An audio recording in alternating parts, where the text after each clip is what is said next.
Hey everybody! So we have got a beautiful day here in Maine, and we finally got some nice warm temperatures going on, and we are in the middle of one of our hands-on beekeeping class. We've got some students here today at Peter's home here in Hampden, and we've got a great class going on. So we are about to go out into Peter's bee yard here, where we have a few hives, and with some students, and show them some hands-on stuff. So let's go take a look.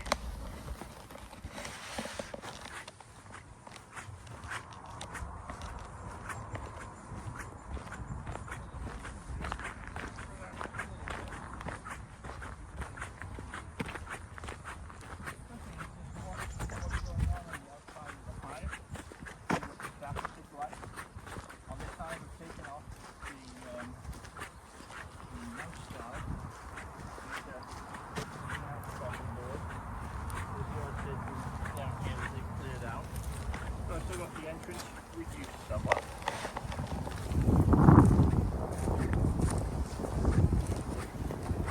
I did put a rock on the top of one of my telescopic covers was leaning over there, the wind the other day. So I put a little bit of smoke in the entrance. That's enough to be getting the ball rolling in terms of them eating the honey and that sort of thing. Starting to calm down. Now I've still got this laid out a bit as I would for the winter. Not entirely the way I'd have it laid out. I don't have a homer soak board on, but I do have a foam board up here. So this could really be, I could take this off now. Remember I mentioned I put these little bubble wrap things in? This is to stop the bees building comb up in this space, but they still could make use of the entrance in and out here. So I put that bubble wrap there, but we're going to do without that. I'm going to put this away. So we're not going to use that. And this is just an alternative for the wood cover.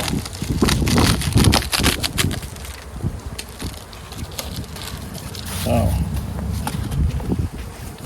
from the look of this, this is a hive where I have reversed the brood chamber. I can tell that because there's a little bit of mite treatment still up here, and that would have been down here before.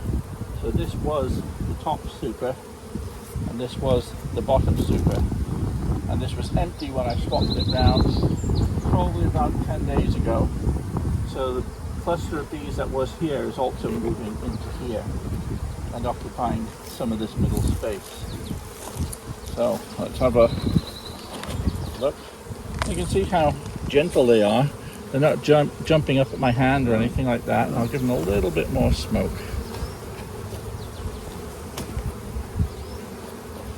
Notice there's a bit of a traffic jam of bees developing behind me. As we gradually get a little bit bigger and a little bit bigger, because I'm working kind of blocking the entrance here and view here. It's all traffic obstructions that they don't normally see. So they're wondering, okay, what's going on here? So you can see the cluster is predominantly in this area. So we're going to work from this side where there's virtually no bees. That way there's virtually no risk of damaging the queen bee or any other bees for that matter, because there's space over here to move these frames. So by just twisting the hive tool, I'll pry it open. I can use the J-hook element of the hive tool to lift.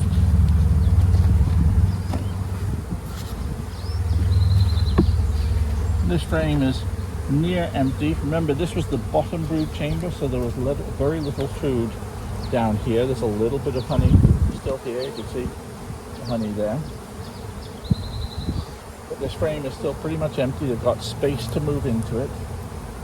And I'll put this down here. Then moving a bit further in.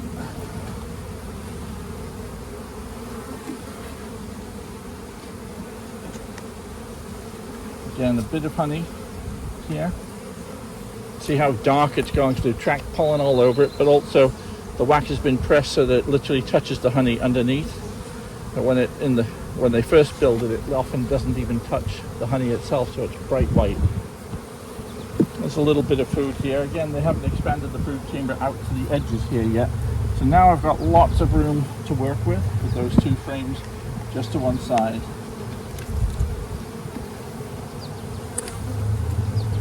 We'll work our way in a bit.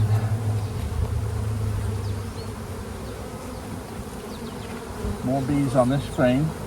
It's heavier, so there's more honey in it. And I can see a lot of glistening here, which looks like new honey to me, or new nectar that has come in. So that looks like freshly installed food. So we probably have had some small honey flows coming in. I mentioned about shaking it. We'll see if we can shake anything out. Although there's no brood here, I doubt I'll shake out much because this looks like it's mostly cured. But I'm going to try shaking it. Oh, look. Look at that. Now, for the last days of April, having a bit of a nectar flow is a real bonus. Because this is what really, pollen coming in is a real stimulus to brood production. Nectar coming in is just the other thing that they really need. Cleaning it right up already. Yeah, they're sucking that right up. So If you listen closely, they're here. swearing. Sorry? I said if you listen closely, they're swearing at Peter right Yeah, now they're for jumping shouting at abuse us. at me if they could. Does that irritate them more when you do stuff like that? Yeah, shaking them about. I'm sure, but I mean, We're not kind of too bad. anthropomorphizing with them, but now look at this. We've got some brood here. We've got the extension of the brood chamber. Remember, this was just combs put up top here roughly a bit over a week ago. But if you come closer, what you can see here is some nice big white larvae in here. And they're about 8 to 9 days old. I'm going to come around with it. I'll move a bit. You see those white larvae in there?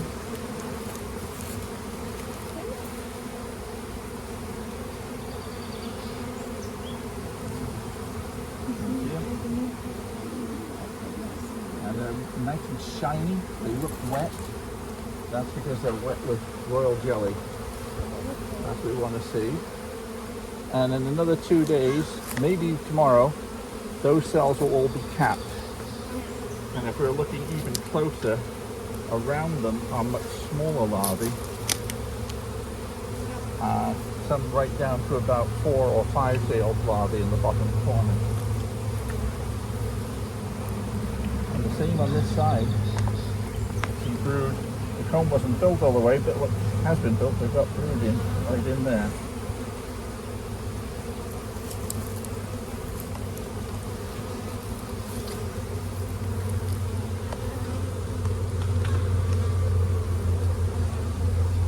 Beautiful. Okay, so we're on the edge of the brood chamber. There's one frame of brood. This sort of weather is so good for the bees in the spring. Are these Italians? These are Saskatchewans, I believe. Then we've got some young larvae here. They're a bit younger than the last ones we looked at.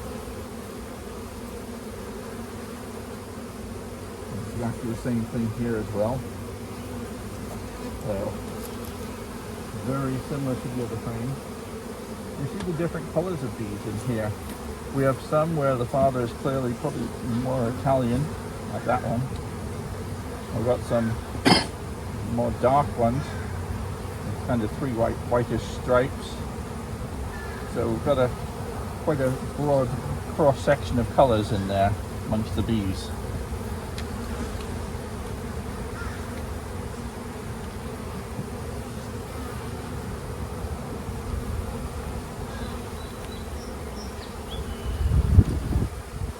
Now, can anyone see the queen? She is on this frame.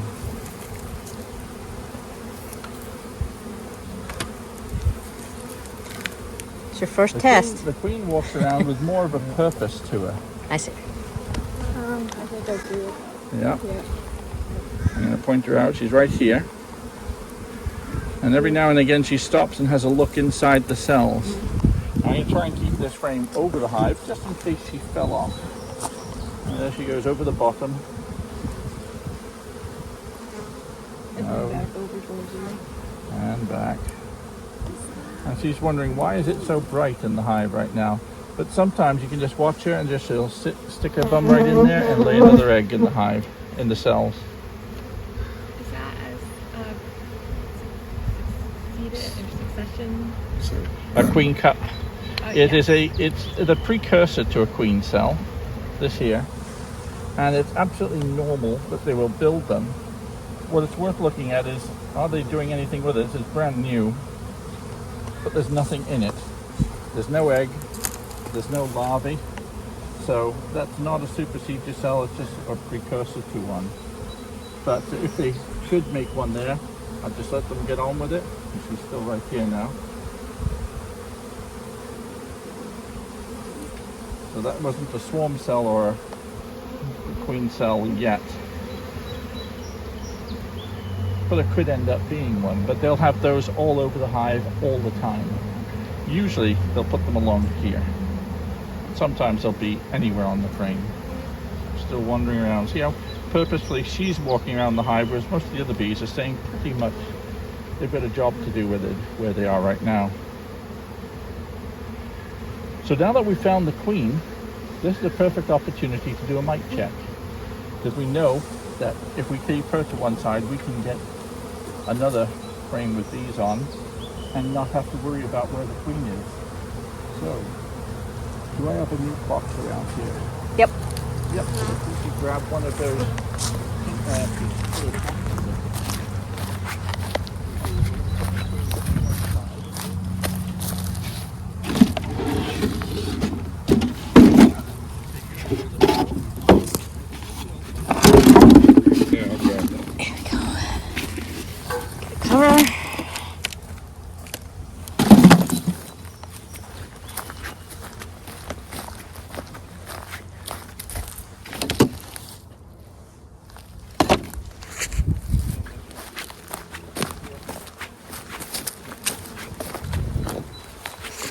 Now we can play with these.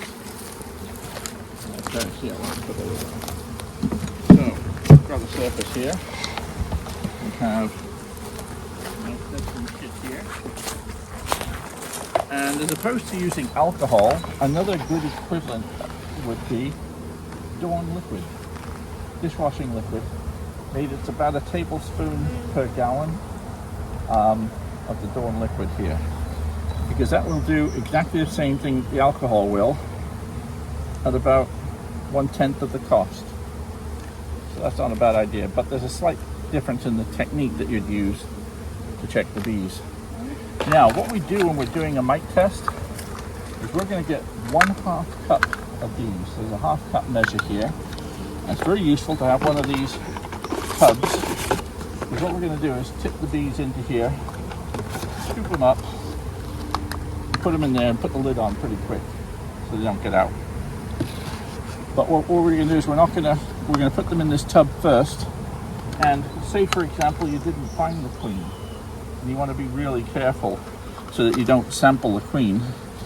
Well, the precaution that you would take is, number one, you'd look at the frame very carefully and you'd examine it for about a minute, and if there's two of you, maybe both of you examine it for about a minute, saying, okay, I'm convinced there's no queen on here. Also, what I want is a frame with brood on it. Now this frame does not have brood on it, it's got plenty of honey. So we know the queen's not on here at the moment. So right now I'm going to tip this into here, along with some of the nectar. What we want is the frames that have brood on, because that's the ones that have the young bees on.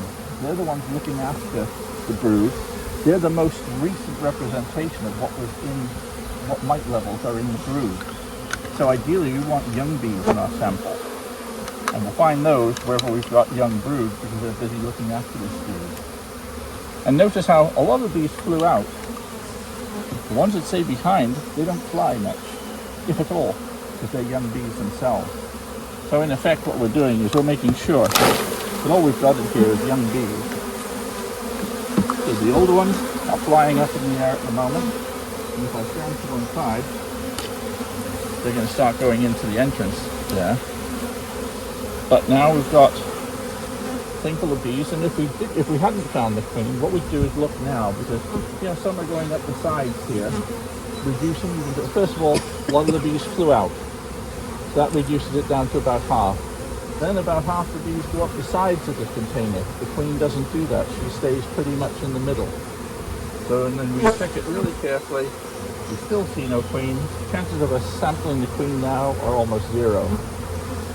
We now know we don't actually zero because we've got her over there. But had we not found the queen, this is how we can find out, to be sure.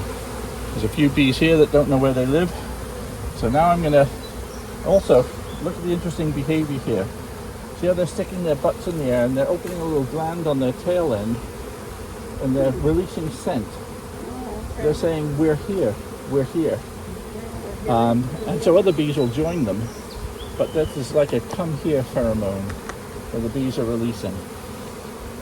But we're now going to sample them. Sorry, girls. So we'll get them down into the corner. A quick scoop. They go in there. And the cover goes on. So now these can go back.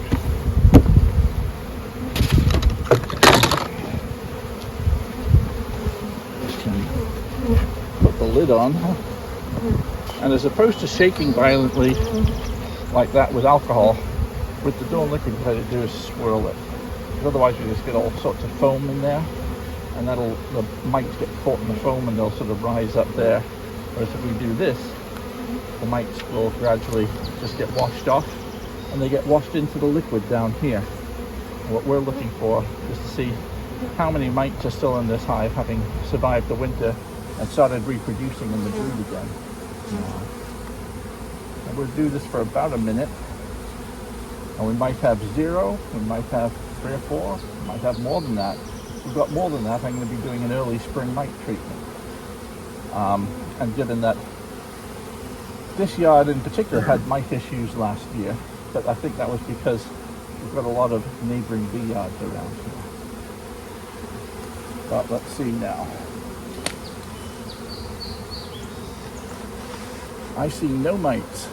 You can see the odd little bit of stuff down in here, but none of these are mites. Or is there one?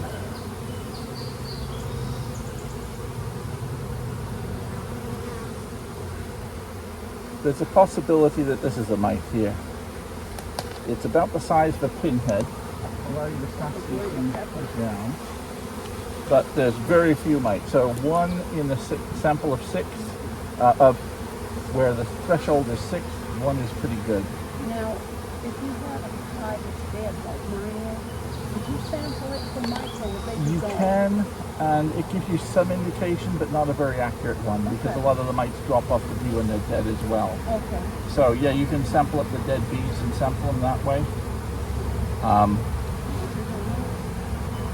Yeah, I was just curious.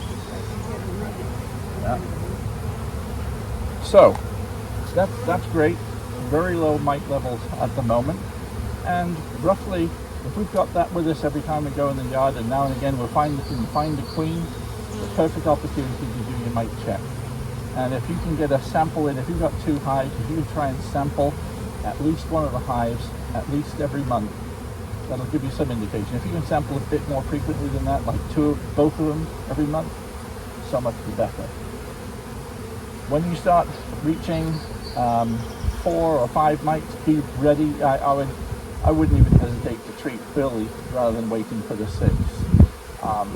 It all depends on what time of year it is, and what we want to do is avoid them getting up to 10s and 12s and 20s and more. So we don't really need to go through the whole hive, but we'll put some more. We'll put these back in, and we'll just have a quick look at what's going on down below, so we can see what more mature brood is. Because these frames were only vacated and put where the bees can make use of them a bit over a week ago, they've only just got to the point where there's 8-day-old larvae. So the queen got up there, and they've got 3 frames with 8-day-old larvae in there. No, I think there's only one 9-day-old one and one pupating one.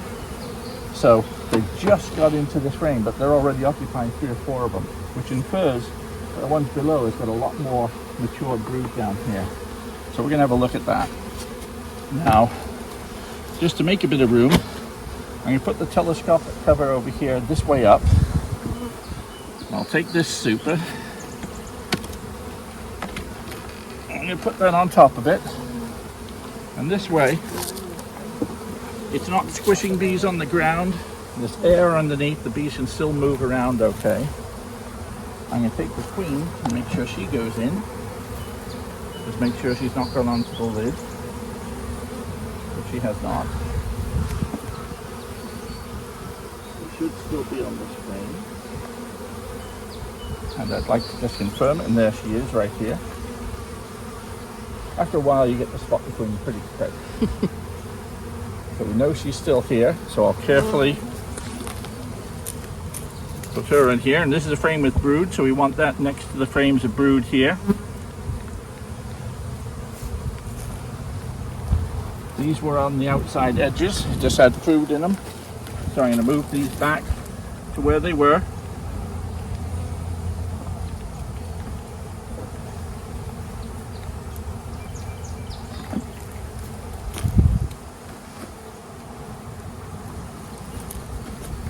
So we still know they've got plenty of room to get in here.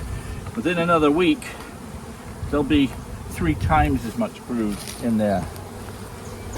Now we're going to have a little peek down below. Avoid gassing everyone. Tell you what, I've got this here. Now I've got all that seat. No, yes, it feels okay. So, again, I'd expect it looks like the brood is predominantly in this area here. So we'll check that.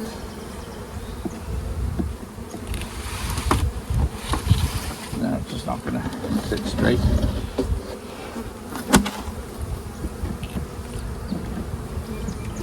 This is a comb that really needs to be replaced, because once the bees have not drawn out that foundation, they won't unless we recoat this with wax.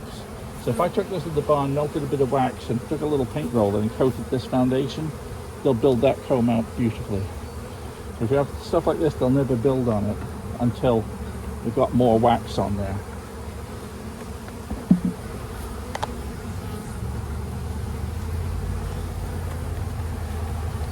Framed mostly honey, but some nice pollen here. These different colored pollens, the greens, the yellows, and the oranges. That's all fresh pollen. Again, some building to be and repair work to be done on this side.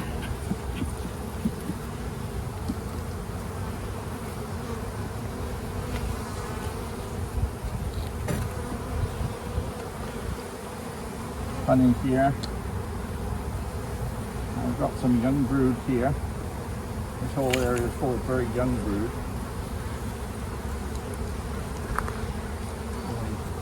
A few days old, well, a few days since hatching. So very, very young stuff in there.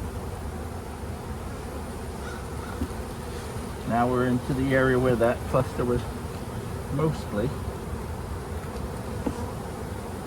And here we have some capped brood. A mixture of drone brood and worker brood. That's drone brood, correct. See lots of worker brood here. This time of the year, the brood pattern can look a bit spotty because there may still be pollen, there may still be food in there. Yep, we've got a lot of pollen around here and here, fresh pollen.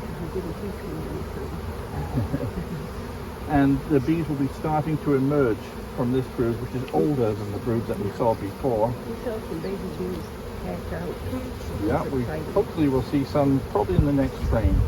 I'd say this is probably in the 12 to 15 day old brood, I would say here, would be my guess.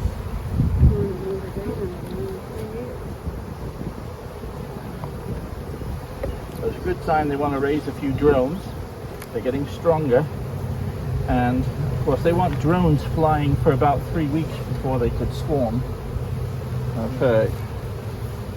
Now let's see what we've got here. This is older brood. Do I see one emerging? Not on this side, not yet. Let's see what the other side's like.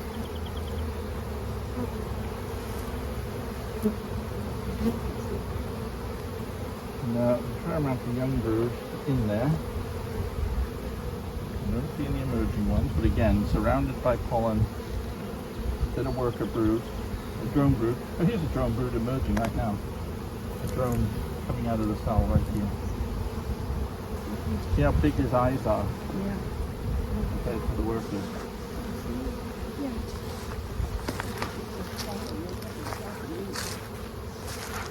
Well, he is 24 days old, which also infers that these empty cells here are recently emerged bees. And the recently emerged bees tend to be more silvery in colour. We've got the odd drone walking around the frame, so some of the drones have all emerged. So there you have it. Like I said, we're in the middle of our hands-on class. We're actually outside. We had classroom earlier this morning, and now we're out actually playing with the girls. This is one of the best part, is to see people for the first time getting a look inside a hive. We actually have some Beekeeping 24/7 members here as well that made the trip. So I hope you guys are all having a good day. We're having fun here. Take care.